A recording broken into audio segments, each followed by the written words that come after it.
Welcome, welcome, welcome. Welcome. It's a beautiful Tuesday morning.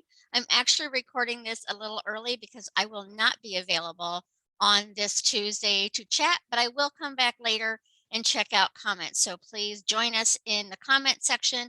Let us know where you're joining us from and if you have any questions. I'm Carol C.C. Miller, your positive life strategist, peace activator, and global hugger, coming to you with another episode of Embrace Your Life Chats. The intention is to offer ways to heighten celebrations and lessen sorrows through a positive focus. I'm here Monday, Tuesdays, and Thursdays, sometimes solo and sometimes with a guest like Paul today, which I will introduce in just a moment, and sometimes a panel of people talking about a particular topic as well. One thing I like to mention right at the beginning is I am not an absolutist. I'm not a big fan of the words always or never. There are 7 billion people on this planet. I can't begin to say what is always right for 7 billion people or never right for them. So I work on the majority of the time, 0 being always negative, 100 being always positive. I don't know any be at either level. My work, my daily practices, and my work with my coaching clients is to stay in the 80 to 100%. And what we're going to be doing with Paul is a great way to reshift back into focusing on the less stress and feeling better. But stress visits me, frustration visits me, anger visits me. All of those normal emotions that we go through visit me, but because of my daily practices, they visit, they don't move in. And the tool we're going to be using today is one of the tools I use to help me release stressful thoughts. So we're going to be getting into that. And secondly, I'm a coach. I am not a counselor or a therapist. And sometimes you need that extra support to move through things.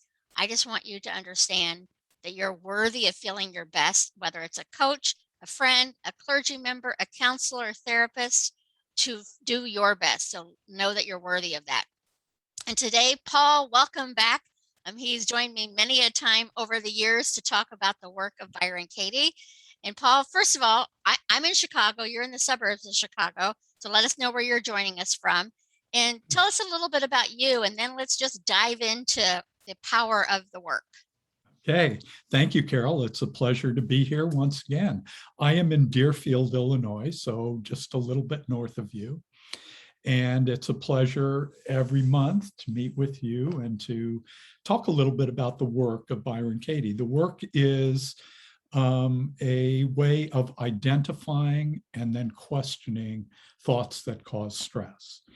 So it found me actually about probably 15, 16 years ago, when I was going through some tough times in my life.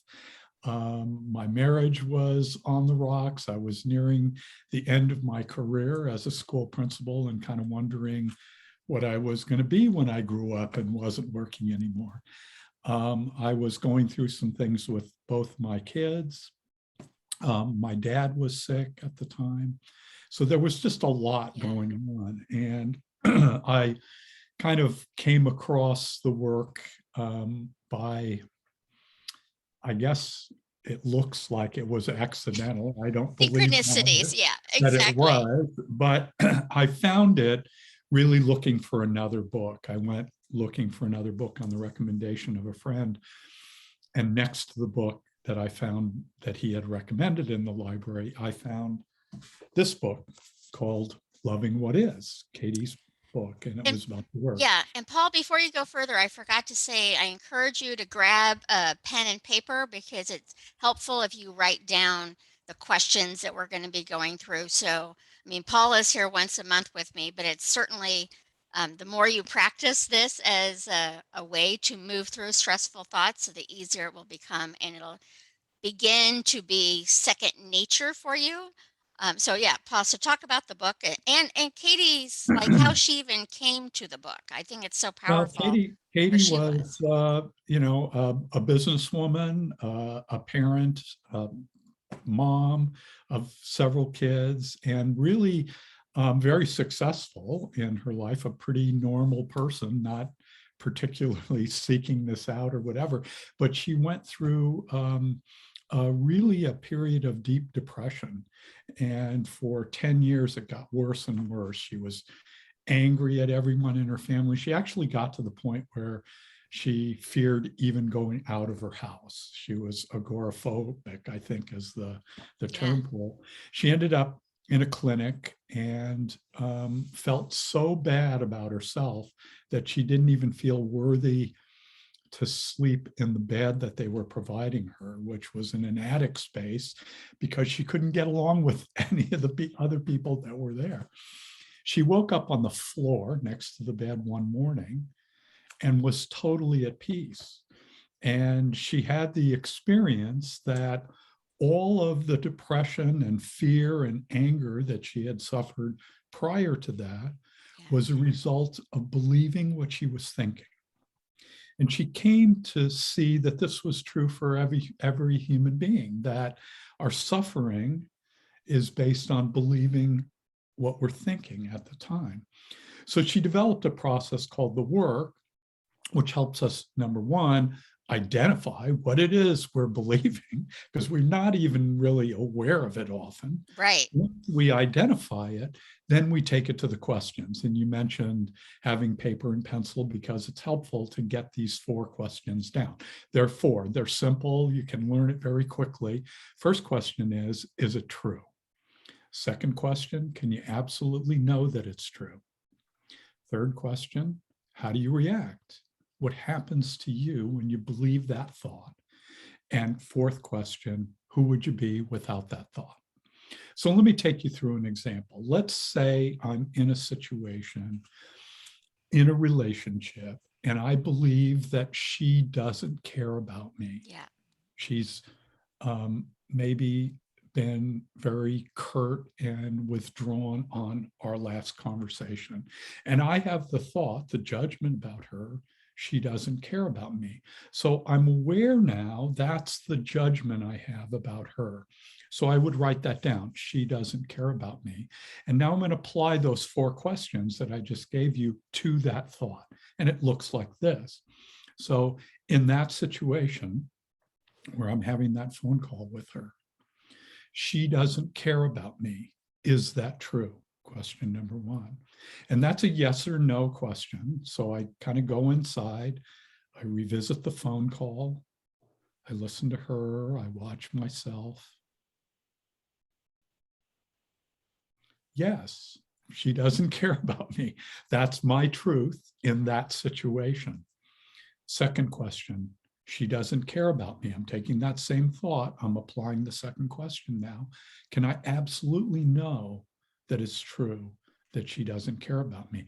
So I go back, revisit that conversation. I'm in that phone call again. I'm watching, I'm listening.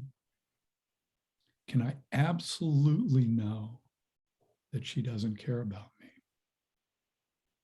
And if I know, I can't absolutely know what she cares about or not, no matter what she says. And she said some kind of harsh things in that call. Yeah. Now I go to question number 3. Question number 1 and number 2 are just yes or no. Question 3 is much more open-ended. How do I react? What happens to me in that phone call when I believe she doesn't care about me? Well, when I go back and watch myself and look at my reactions, the first thing I notice is kind of a freeze response, like I'm shocked and I'm hurt and I am silent. I don't say anything about either of those. I don't say I'm hurt. I don't say I'm shocked. I'm stunned and silent. And then I 2 things happen to me. One is I think I did something wrong and I kind of blame myself and I look for where am I at fault in this, because she doesn't care about me. That must mean there's something wrong with me. And the other response I see is that I get angry, not just hurt, but angry at her for not caring about me. How can she do this to me? And I blame her. But all of this is happening inside. Yeah. And then I notice I say some things on the phone that are kind of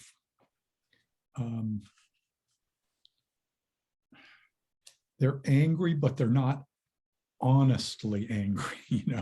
I'm kind of hiding the anger and hiding the hurt, and I'm getting off the phone call as quickly as I can because it's painful to me. And Right. so I withdraw and I hang up pretty quickly. And I'm not really honest with what I say to her. I don't share my hurt, my stunnedness, my anger. I don't share any of that. I just kind of say a couple of curt things and get off. All of that happens when I believe she doesn't care about me. That was question 3. That could go on for a long time. That's a meditation in that moment in time. And the longer I sit in it, the more I might see. I might notice, for example, my heart starts to race and my breathing gets short and there's tension in my shoulders and my acidy stomach comes in. I might notice some memories that come up, like other times I thought she didn't care about me or other people didn't care about me. And that kind of hurt that I felt all my life, I experience it again. Yeah. I also notice I might project into the future, like I'm worried about this relationship now, and I don't think this is going to work. And I project we're breaking up and it's not going to work and this is never going to work. And I go into a future fearfully. All of that happens. The longer I sit with it, the more I see. Then I go to question number 4. Now, if I was doing this on my own, I could take as much time as I wanted to, right? I might sit Right. in question 3 for a half hour if I wanted to. But for purposes of illustration, I'm going to move on to question 4. Who would I be in that phone conversation without the belief she doesn't care about me? So I'm going to go back and revisit the conversation again. I'm going to look at it and listen to it, listen to her, watch myself, listen to myself. And if I didn't think any of that meant she didn't care about me, who would I be? The first thing I noticed, I'd be listening to her a little bit more carefully, like actually trying to figure out, like, she's upset. I know that. That's clear from her words. But I might be, rather than hurt by the upset, I might be actually curious about it. Like, what's going on, honey? What are you experiencing? And I might actually ask that question and be, the second thing I notice is I might be more patient. I might stay Yeah.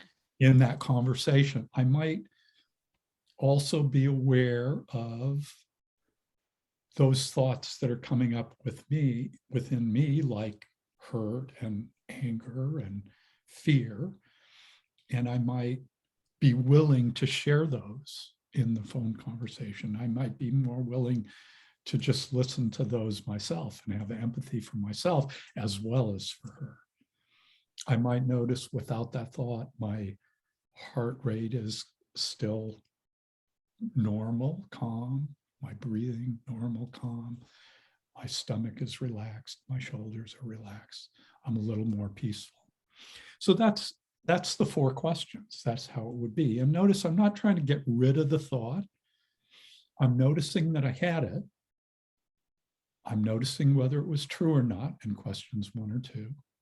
And then I'm noticing what happens to me when I believe that, and who would I be without it.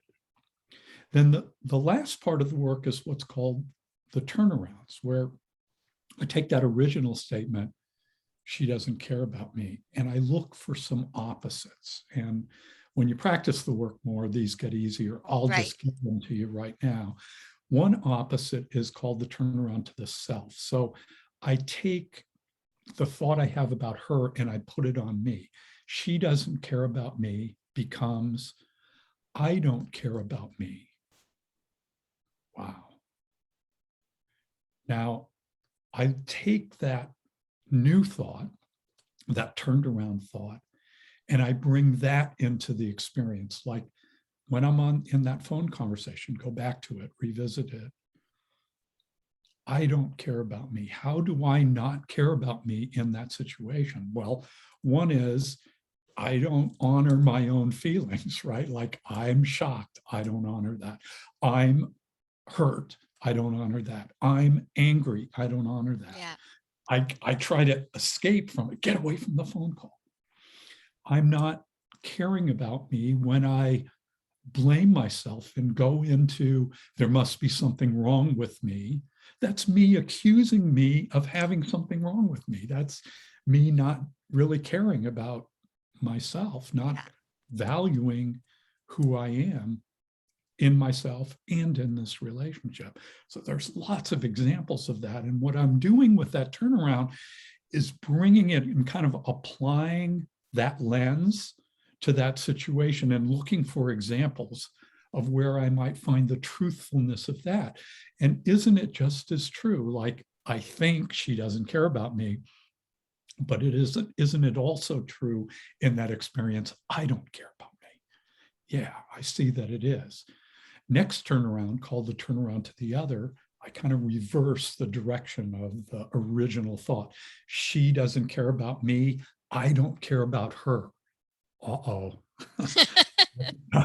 That's a tough one.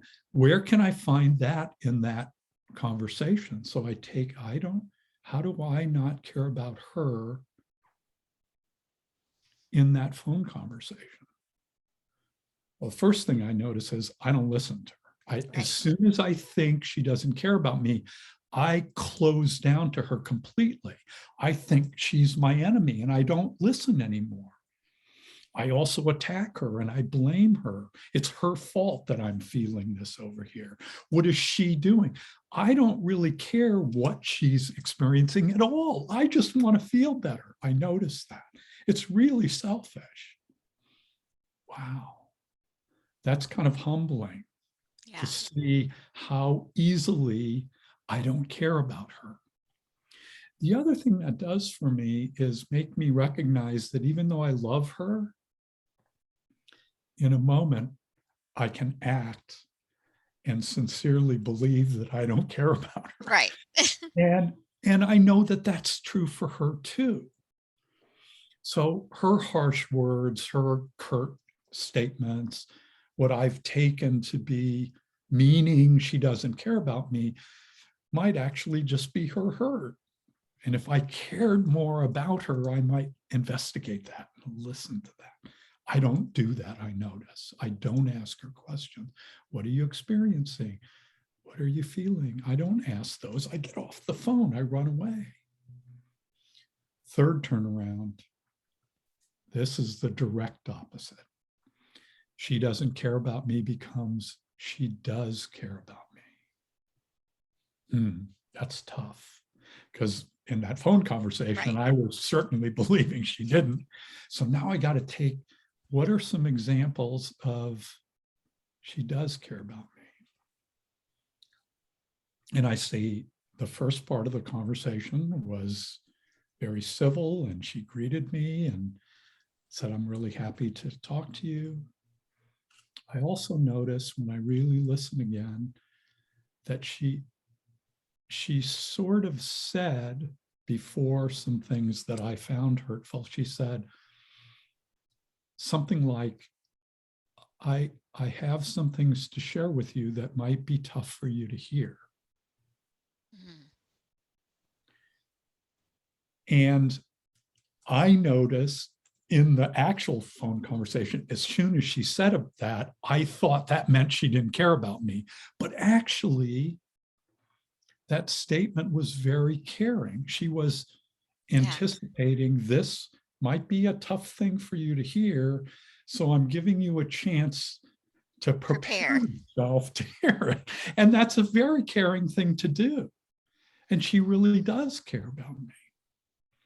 I also noticed that some of the things she's saying, like, I don't think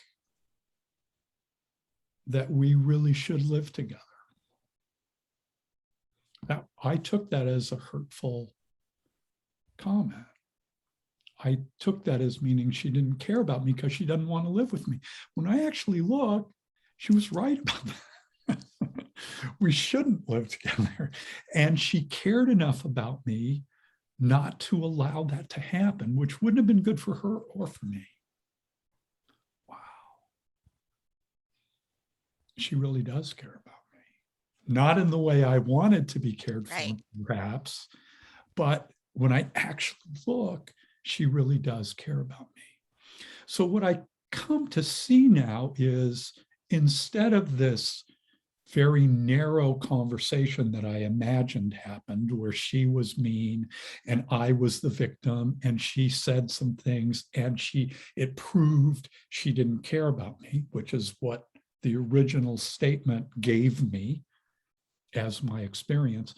Now I see a multidimensional experience where I believed that, yes, and it had a certain impact, yes. And I also see that she did care about me, and that I was not caring about me, and I was not caring about her. And I'm seeing the multidimensional aspect of that reality. I can now love what is in a much broader way, not this narrow is that I thought it was, but the new. So when you have the logo, embrace your life, right? That's another way of saying loving what is, the whole life. Right. Like my life internally, her life internally. I can love her and appreciate her in a whole different way, even when she's saying some things that I don't want to hear. So that's an example of how the work works. I think it's such a powerful tool. And a couple questions I had when you talk about the first question, is it true? I know just from the experience of doing this work with you for so long, many people, even though you say it's a yes or no question, people go into, well, this was done and this was done. Is there, eh, what is that? Why do we try to I don't know that I want to use the word make excuses, but we're, Well, yeah, it's hard to say we yes are or no. kind of we are trying to justify Justify it, yeah. ourselves. So the way the mind works is it wants to be right. When we have a thought and we believe it to be true, we look for the proof of that, and we want to explain the proof of that. So when we're confronted with this first question, is it really true? Like, here it is. She doesn't care about me. I've written it down on paper. It's just a thought. And now I'm investigating that thought. One of the things the mind wants to do is complicate it, right? Well, it kind of is true. She cares about me here and here, but not here and here. And we want to explain it. But we also want to be right about the judgment that we have.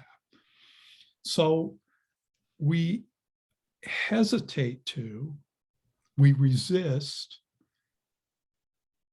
the yes, just the simple yes or no. And often, many people will come to that first question and they'll go, well, yeah, she doesn't care about me because she said da, da, da, da, da. And the first part, yeah, is the answer to the question. The second part, because she said da, da, da, da, da, is the justification for the yes. Okay. So the invitation is actually to just wait, let all of the internal stuff go, and wait until you land on yes or no. And when you land on it, experience it. So she doesn't care about me. Is that true?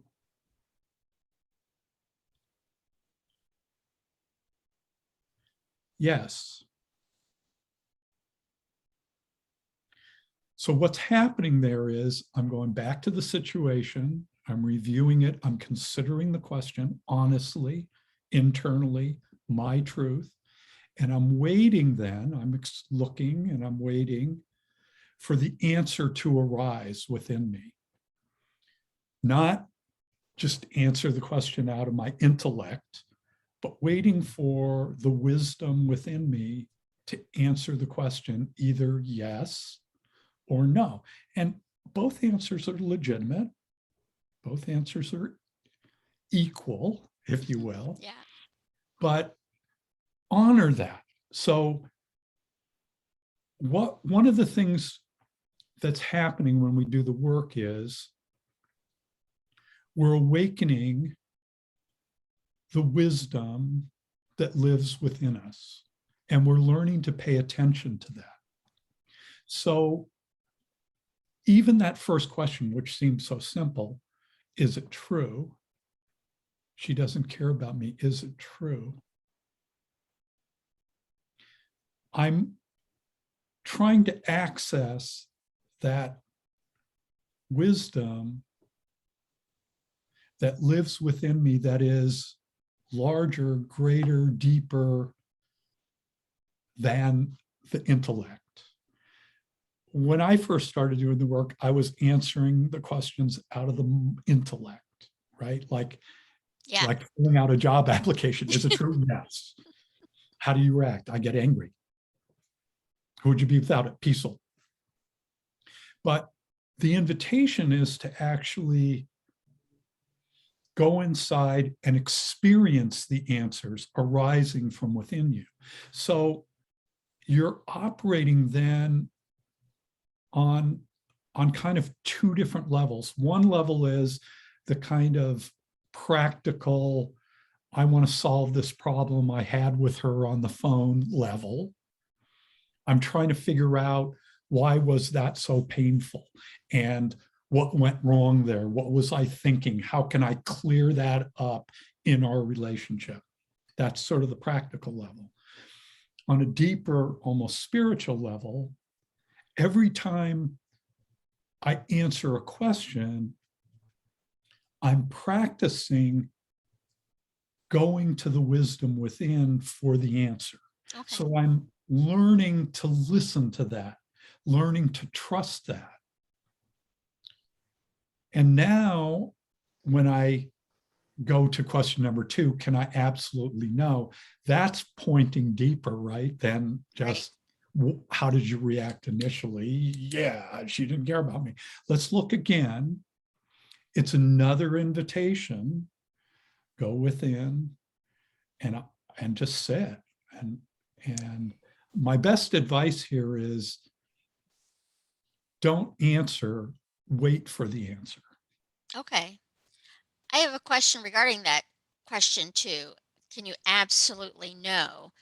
Are you staying specifically in that moment of stress, or can you look at, well, yesterday that person was sweet to me, so I can't absolutely know?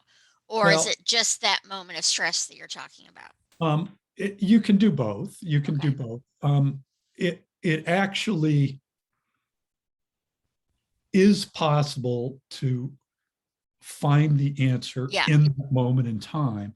But I've also seen a lot of situations where that moment is so charged and so difficult, that it can be hard to really access your answer in that moment in time. Or it may be that you look there and it's still yes. I can absolutely know. Right. Yes, Absolutely. she doesn't care about me. And that's fine too. Some people want to,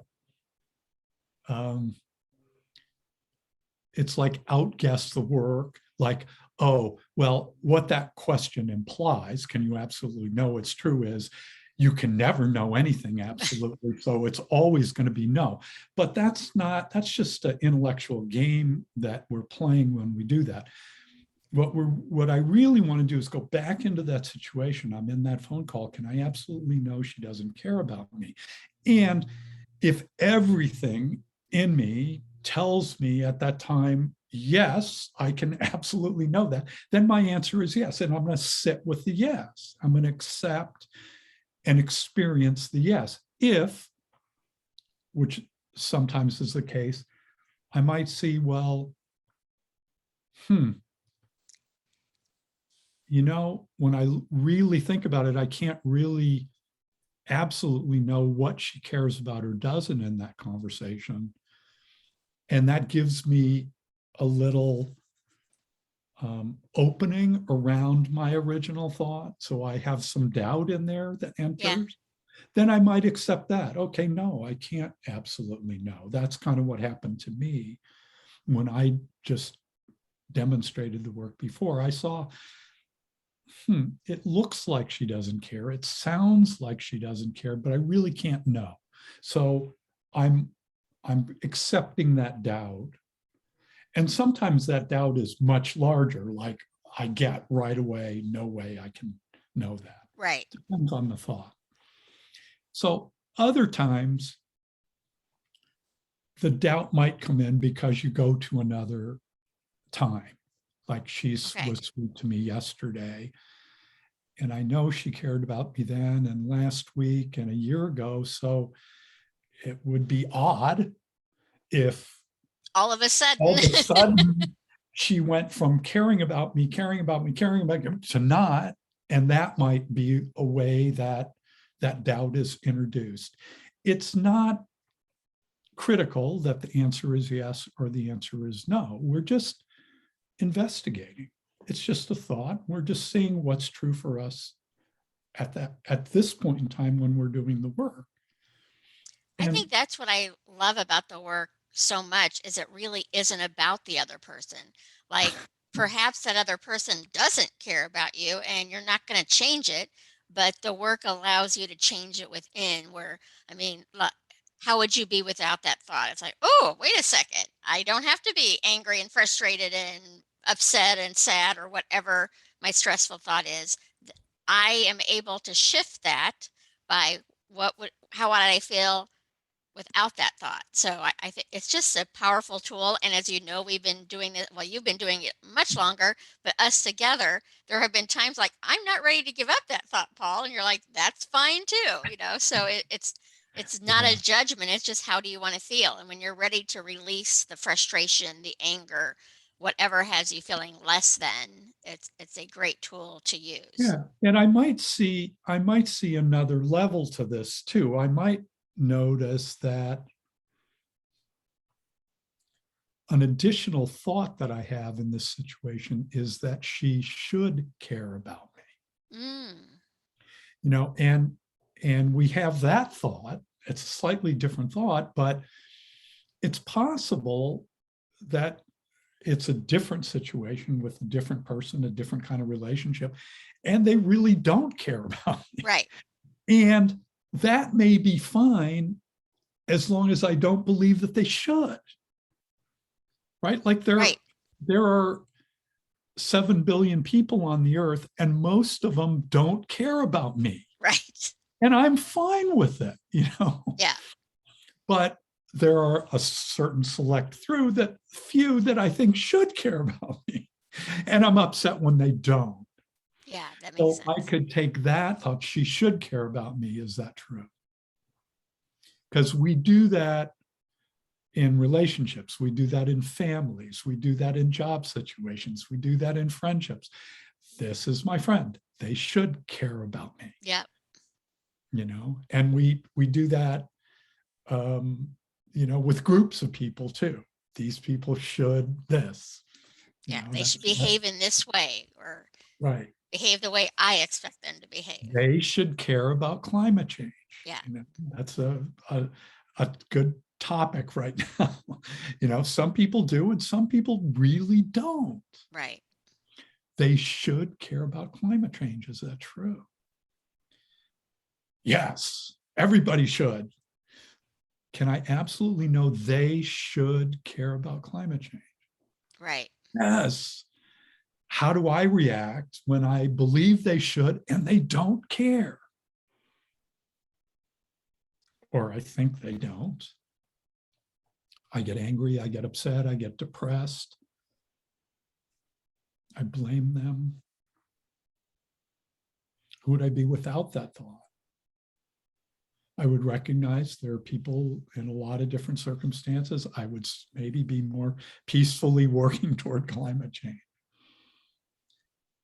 I don't care about me. I don't care about them. Right. similar to what I was doing on the phone conversation. They do care about climate change. Yeah. And I might find examples where they actually do. So this can be applied to politics. It can be applied to relationships, to health, to money, to job, to anything we have a thought about. And that's the invitation. So, I mentioned the book. This is a great resource if people want to learn more about the work. Yeah, The loving what other, is. the other resource is thework.com. That's Katie's website. And you'll find on there all information that we talked about today. There's instructions for how to do the work. There's worksheets that are free and you can download. There's a helpline where you can call in and get assistance from somebody like myself who will talk you through or answer your questions or do the work with you. So those two resources. You can also go on YouTube or on Katie's website and see some wonderful videos of her working with people around different topics. So let's say you're just experienced a death in your family and are in a deep state of grief about that. It might be helpful to you to go and watch her working with someone around the death of their loved one and see them do the work. And just watching, sometimes you've commented on this a lot, Carol, over the years, that sometimes watching someone else do the work and kind of seeing how you would answer those questions and how it might be the same and different can be really eye-opening. So I invite you to those videos as well. Yeah. And then we do this every month. So we do. Here, and I have a conflict on our Tuesday in December. So we'll either need to find another day or do another recording or something. Yeah, we'll figure it out. And I'll add your website, is thisismybusiness.org, because you do coaching and classes on the work as well. So. Absolutely happy to work with people. I work with individuals and sometimes couples or groups, and either sometimes I do classes, but a lot is individually. And I work on the computer now and on phone a lot these days, but I also have a home office in my home in Deerfield, so we can work in person as well. Okay, for your local people, go visit Paul in person. It's a pleasure to be with him that way as well. So thank you, Paul. I appreciate you. I appreciate the work. And I encourage you all to write down those 4 questions. Paul, repeat the 4 questions really quick. Number 1, is it true? Number 2, can you absolutely know that it's true? Number 3, how do you react? What happens when you believe that thought? Number 4, who would you be without that thought? And then the turnarounds are the opposites. And you can find out more about that on the website. It'll walk you through all of those things. There's also a really cool app that you can get. I think it's 99 cents charge to download it, and you can have it on your phone, and it'll have the questions there, and you can enter. Oh, nice. I didn't know about that. That's excellent. Right on your phone. I assume that's on her website. You can find the app, or just go to the App Store and probably You put can, in the either work. way, you can go to the App Store, wherever you get apps, and put in thework.com or the work of Byron Katie, and you'll find it. Or you can go to thework.com and there's a button to click from there to get it as well. Excellent. Thank you so much. I always appreciate our time together. And everyone, I am here Mondays, Tuesdays, and Thursdays. So come back and join me as we heighten celebrations and lessen sorrows through a positive focus. And remember, you matter. You matter to me. You matter to the world. And most importantly, you matter to you. So we'll talk soon. Thank you, Paul. And we'll talk soon. Have a great day. Thanks, Carol. Take care, everyone. You too. So long for now. Bye-bye.